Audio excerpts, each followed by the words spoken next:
Hello and good afternoon, everyone. Welcome back. Before we get rolling, I thought it would be appropriate to give Billington a round of applause for the great content and guests we've had so far, so let's get that going.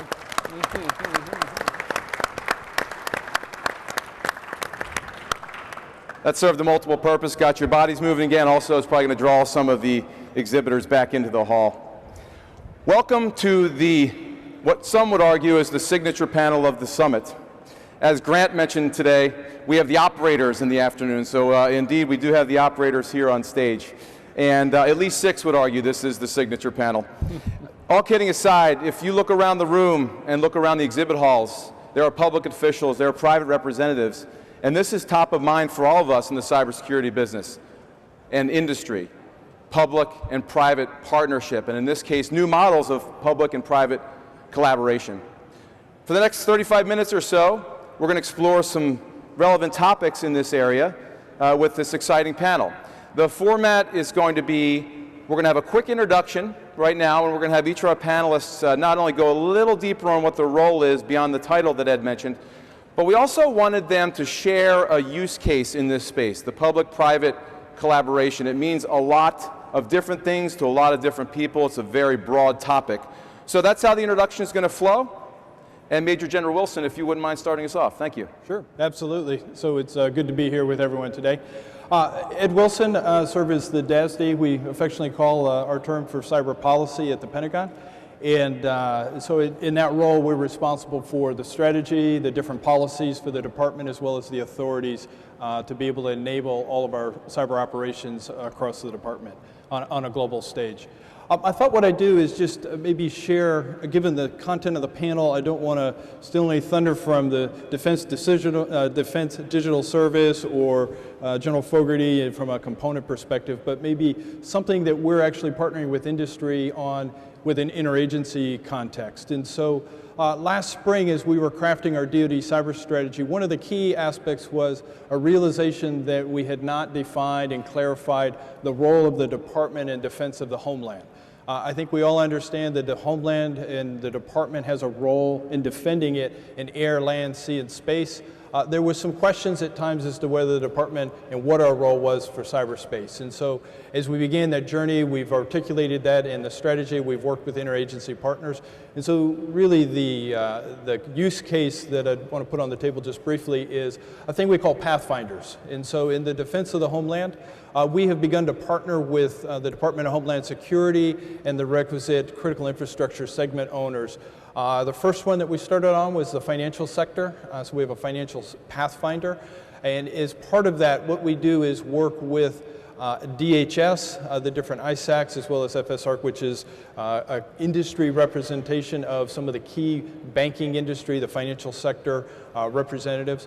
And we've begun an information sharing process associated with U.S. Cyber Command and some of the intelligence community representatives in being able to share indicators of compromise for systemic risk in the financial sector.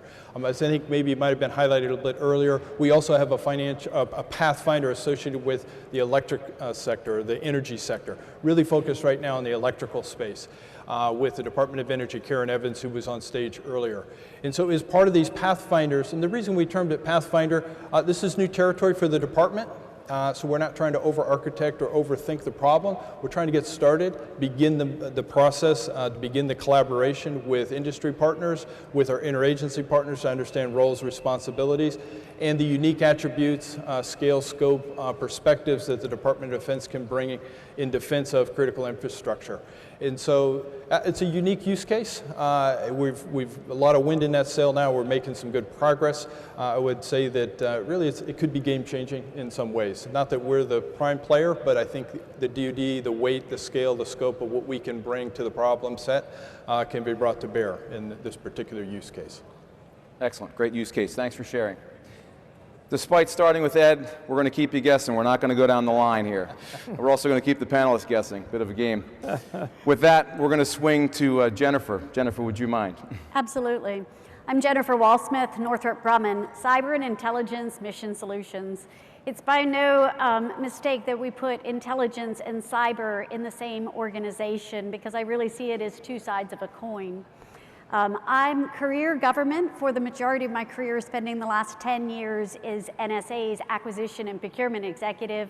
I joined Northrop Grumman approximately 3 years ago and have been just having a grand time working cyber and intelligence now from a different vantage point.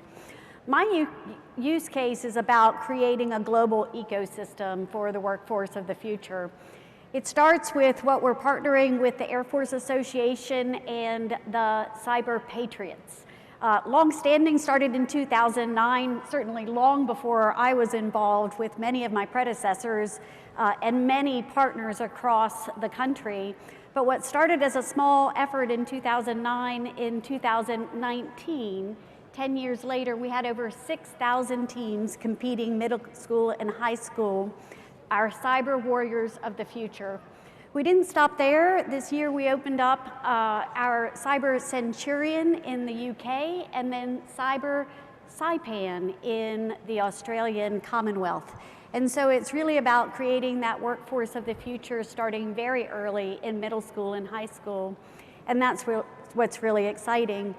If I take one example of then pulling that thread all the way through, it's really with the universities and creating not only the students, but then the interns that are so excited to work on our customers' hardest problems all the way through to research. And what excited me this summer was watching 30 young interns doing a code-a-thon against one small aspect of NSA's hard problems. And creating that environment is a partnership, because they certainly had to create the environment that we could do that, but that's an example for me of public-private partnership for the future workforce.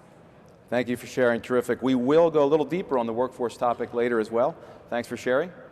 Why don't we come down the line? Tanya, would you mind going next? Sure. I'm Tanya Gretz. I'm the Deputy Assistant Director in the FBI's Cyber Division.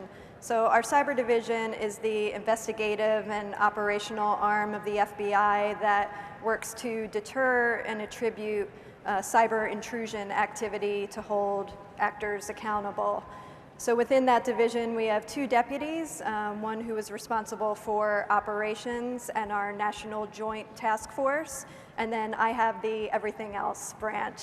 So that includes things like our intelligence workforce, who focus on both national security and criminal cyber threats, our elite rapid response team, our cyber action team, who responds on site to our most significant cyber threat activity, the people who make the place run in terms of workforce and logistics and finance and budget, and our policy team, as well as what we term mission critical engagement. And that's where, in my branch, we have the nexus of the FBI's cyber program to the private-public partnership. So for the FBI, that sense of public-private partnership is really core to everything we do in every program we have, whether it's crime or counterterrorism or cyber. And it's manifested in our presence with 56 field offices around the country, plus dozens of other offices, as well as a global presence. It's really about how in each of our offices, in our area of responsibility, we are out engaging with companies, individuals, communities, ideally before something bad happens, but also there with those relationships ideally already built to respond after, unfortunately, something does happen. So when we look at private-public partnership, on the one hand, we see it as not necessarily something new and unique. It's foundational to what we do. But in the cyber program, we've had to look at what aspects of it are unique when we look at cyber.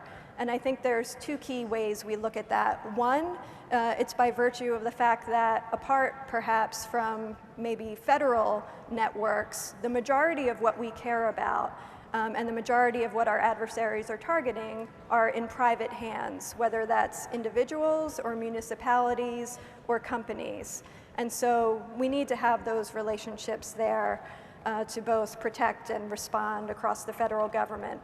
But also, what's also in private hands are the companies who form the backbone of that network infrastructure, as well as commercial cybersecurity companies who have unique information about malicious activity that's traversing or targeting US networks that the US government doesn't have and that US citizens don't want us to have because you don't want, for some reason, the FBI sitting on your network.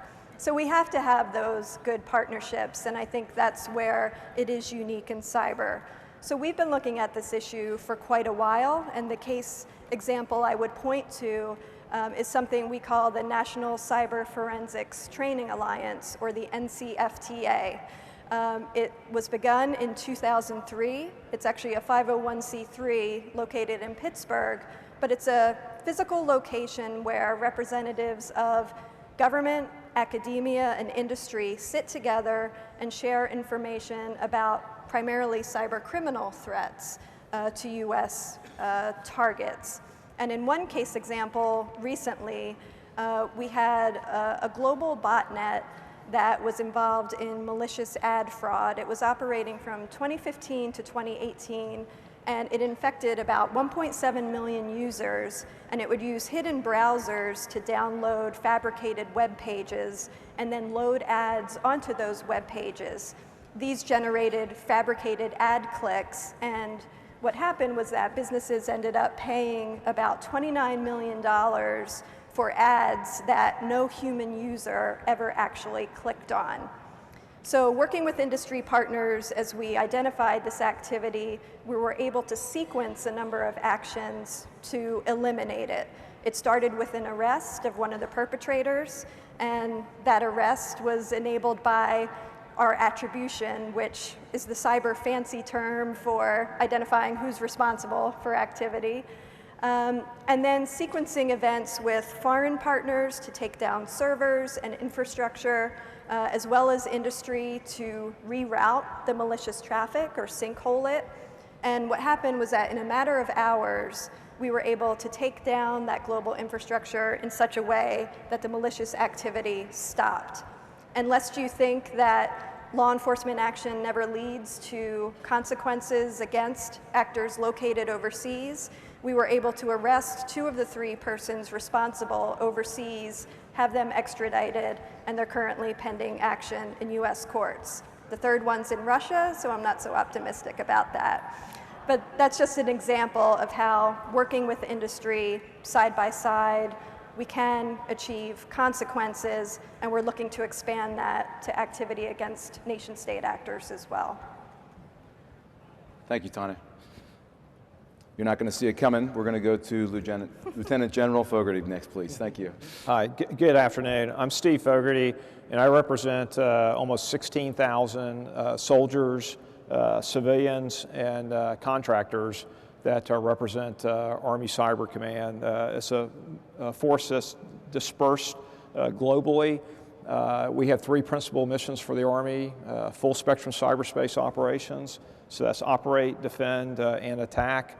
The second big mission we have is electronic warfare, and the third is information operations.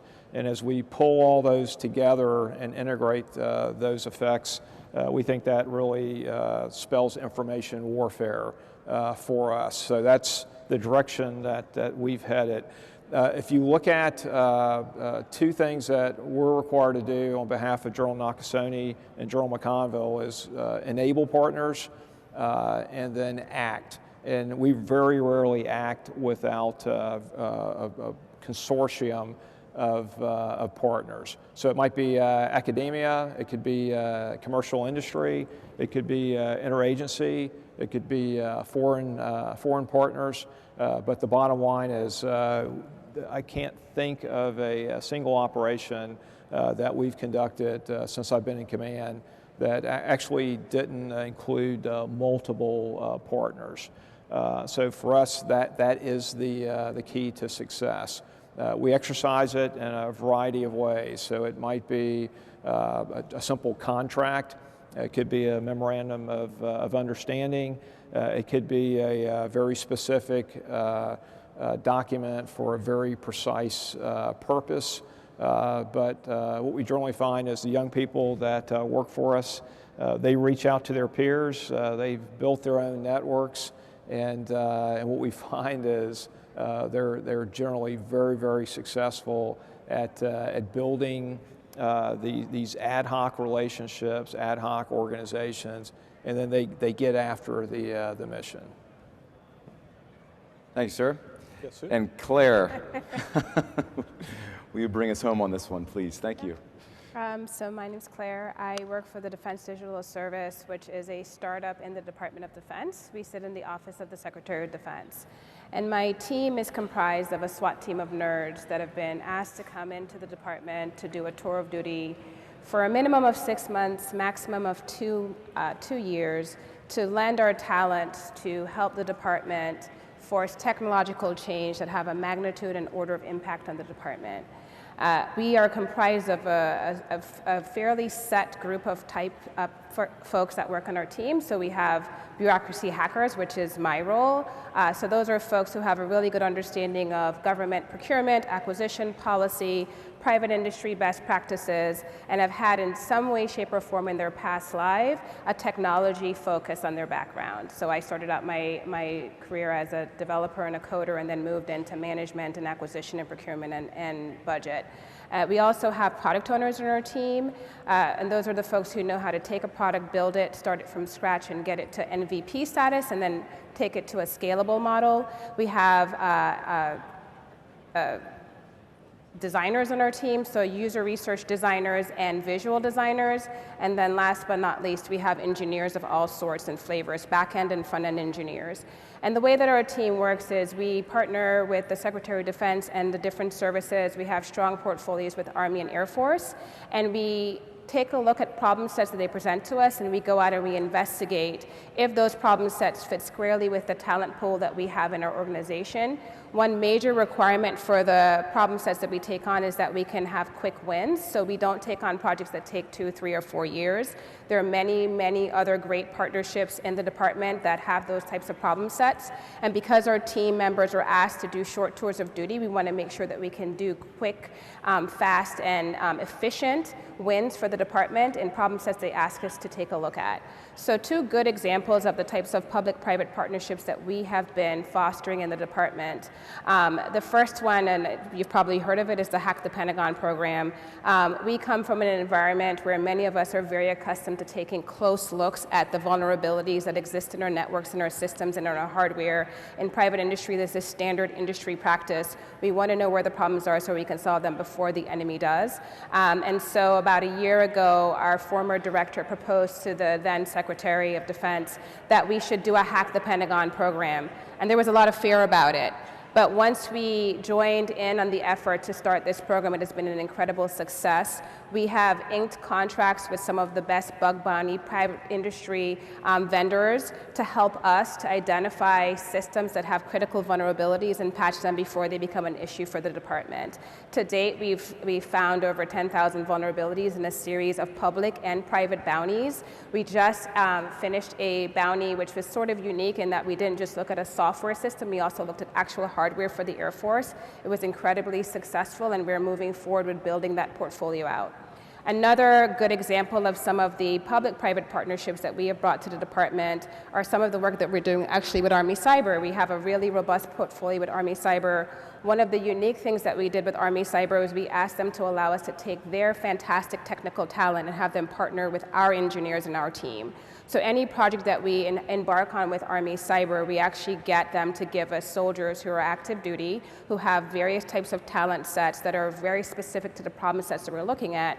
And one of those problem sets that we just finished tackling and are working to transition on right now is an effort to rethink and reimagine the way that Army Cyber trains its enlisted soldiers. They're 80% of their Army Cyber workforce. They are going to be the bulk of the workforce that help the Army to finish in its mission in the offensive and defensive technologies and environment.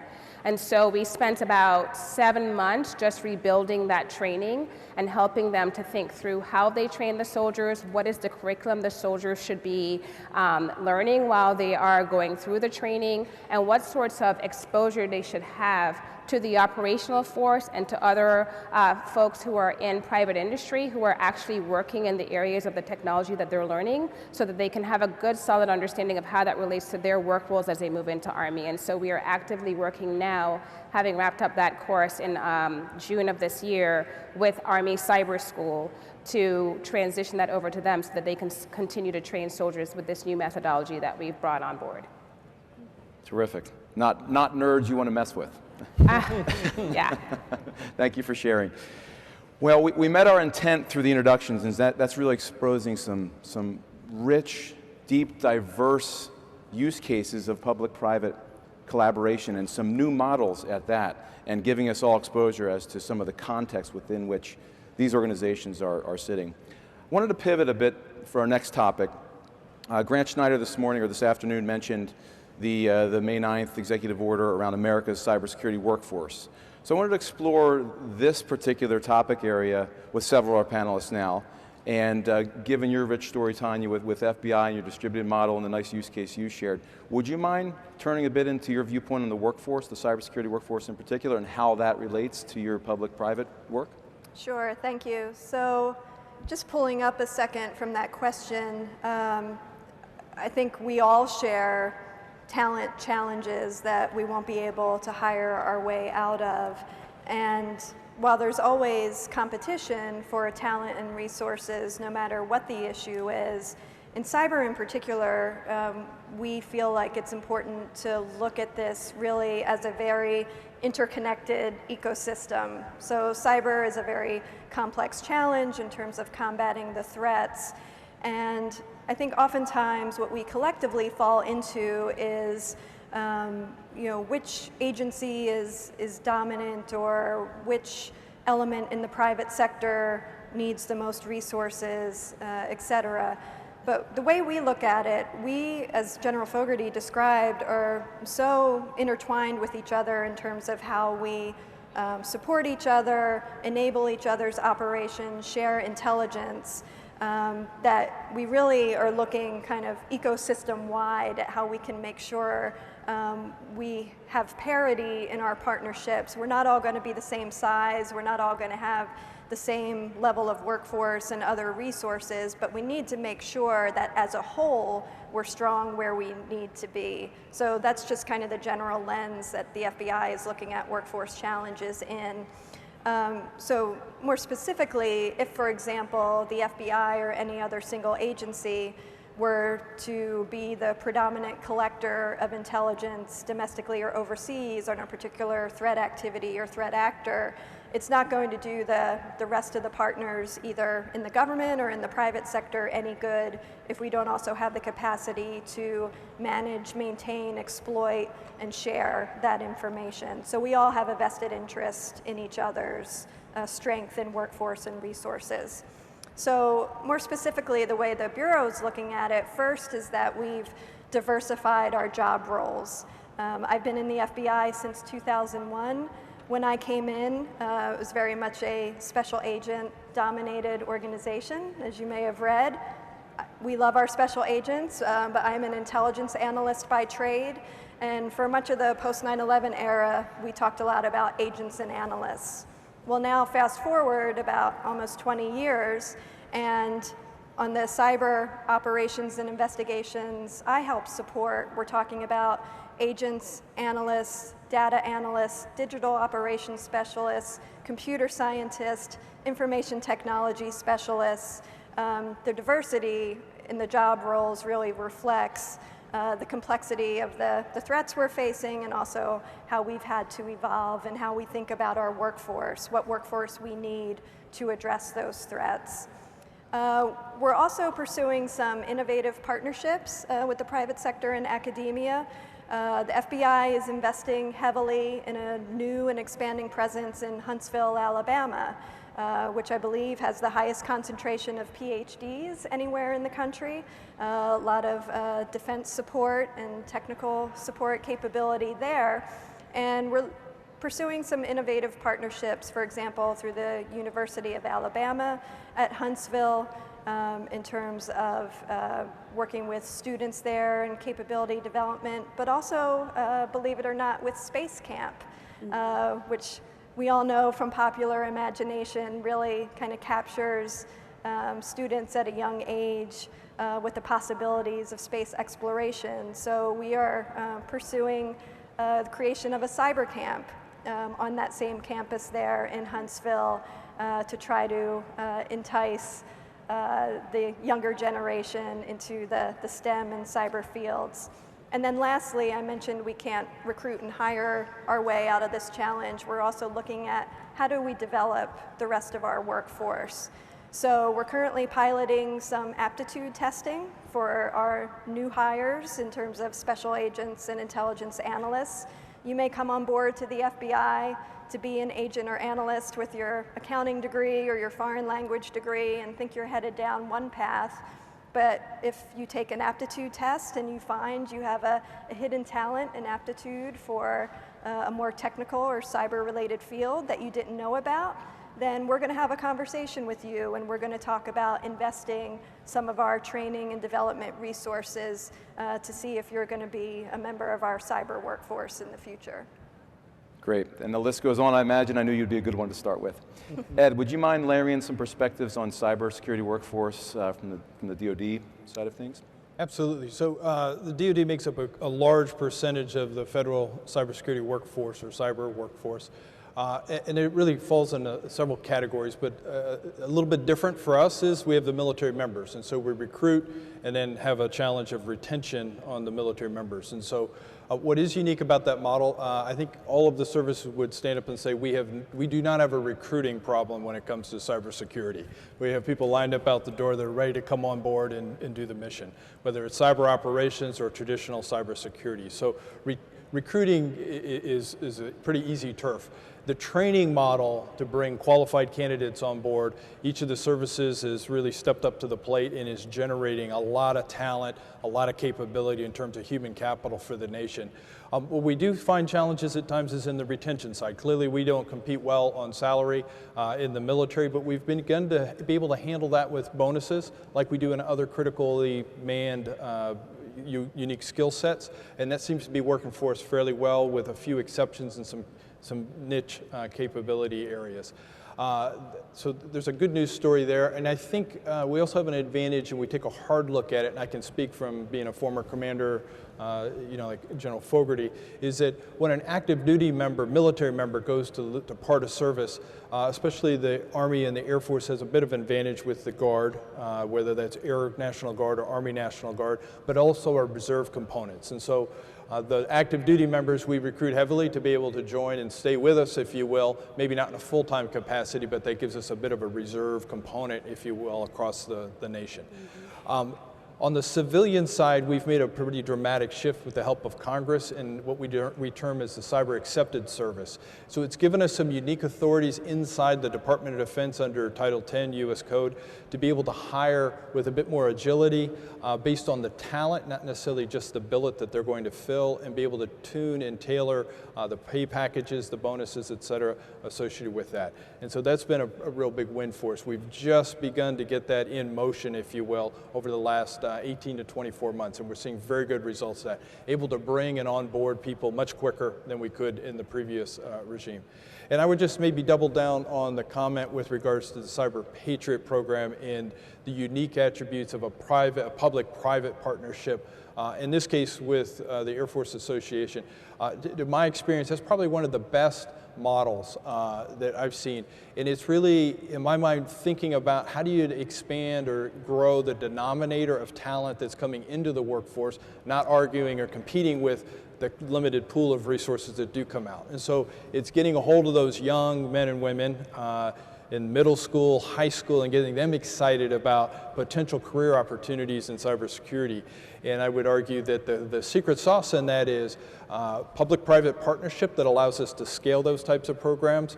There's a bit of training and knowledge transfer and with mentorships, but you add some competition in the middle of that and it becomes fun and exciting. And you get that young workforce, if you will, that's the future workforce, and we're seeing very high interest rates out of programs like that. And so I think we can't forget that. So it's the whole ecosystem from our perspective. Excellent. I love the positive progress piece that you reinforced there. With just a few minutes remaining, we're going to allow General Fogarty to talk on one topic. But Jennifer, you mentioned workforce in your opening comments. Anything else you'd like to add? I will just add very briefly something I have a passion about, so I'm going just slightly off script, and that is capability delivery and the technology aspects of the cyber workforce and how critical it is to our new workforce to have speed.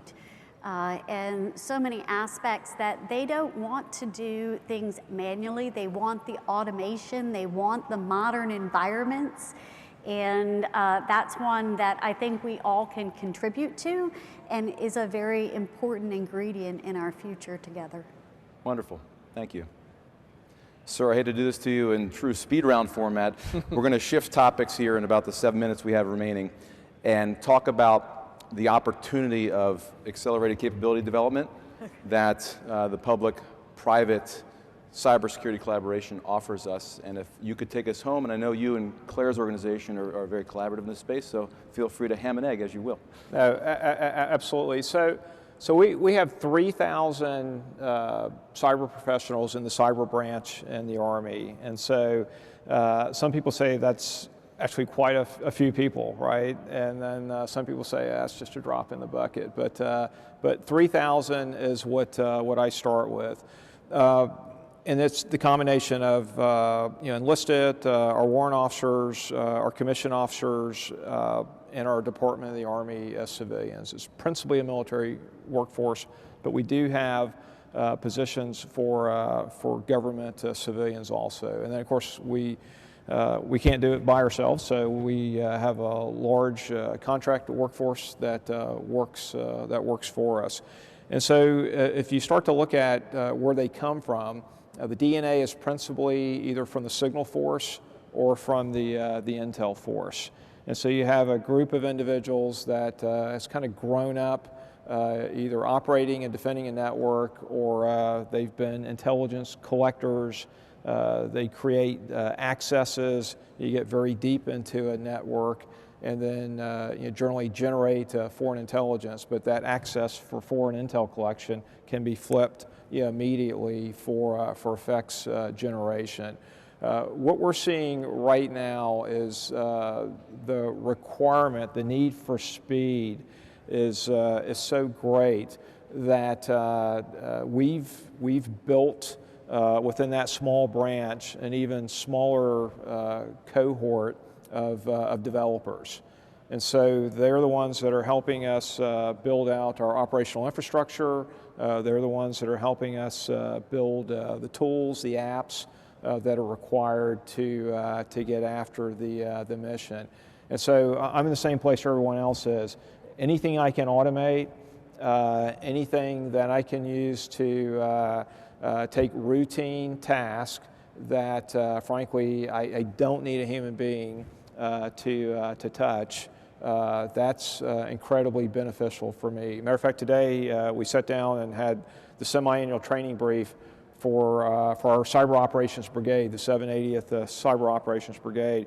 And one of the people we recognized was a warrant officer, CW2, so a relatively junior warrant officer who had developed a script, so a simple script, that the brigade estimates will save about 12,000 man hours this year. And what that allows me to do is free up that manpower that would otherwise be conducting that activity and apply them against higher order tasks. So that's one individual, and that's the difference that they can make. What I will tell you is any operation that we conduct, our tool developers, we found, our malware analysts, those are the ones that are absolutely critical to success in getting it after in the speed we want it. When we built the mission force initially, it was this idea that we would pull the developers at a very central location. If you're on a team conducting an operation, you would kind of send the problem up, they would work it, and they would send it down. In practice, that just doesn't work. What happens is you spend a lot of time trying to describe the problem, trying to interpret the solution that a developer in that environment has provided for you. So what we found, at least in the Army, is putting the developers as integral members of the team, is essential because they see the problem, they understand the sense of urgency for a particular problem. They can develop a solution. You can test it in line, and what that's allowed us to do is tremendously expedite that development cycle. Now, that takes, we believe, a dedicated developer workforce. So the training that we provide, we actually have established a separate MOS for that workforce, and our developers are enlisted warrant officers, and civilians. So if you have the skills, that's a really special capability, and for us, it's absolutely key to success. Now, does that mean we don't partner with commercial vendors? Absolutely not. We have great relationships. Many of the tools that our commercial partners provide are very, very useful for us. But in some cases, that flash to bang just isn't as tight as we need it to be. So having that core group of our own developers who are very highly skilled, again, integrated on the team. And what I'll tell you, in a couple of operations that we've conducted over the last 45 days, we've watched a developer come into a problem, break it down very, very rapidly, develop a script, fix a tool, modify a tool to meet that exact situation. And within minutes to hours, not days or weeks, we're able to create that solution. Now, one of the things that we always have to judge when we're moving that quickly is the risk.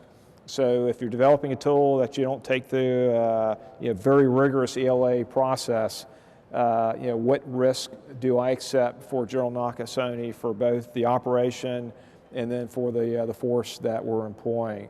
And so we have to be involved really alongside of the developers, and the team leaders, the commanders of the mission will come back to me and tell me we have a tool, we have a capability that we've been able to test. We want approval on it because we've got to get this thing on target immediately.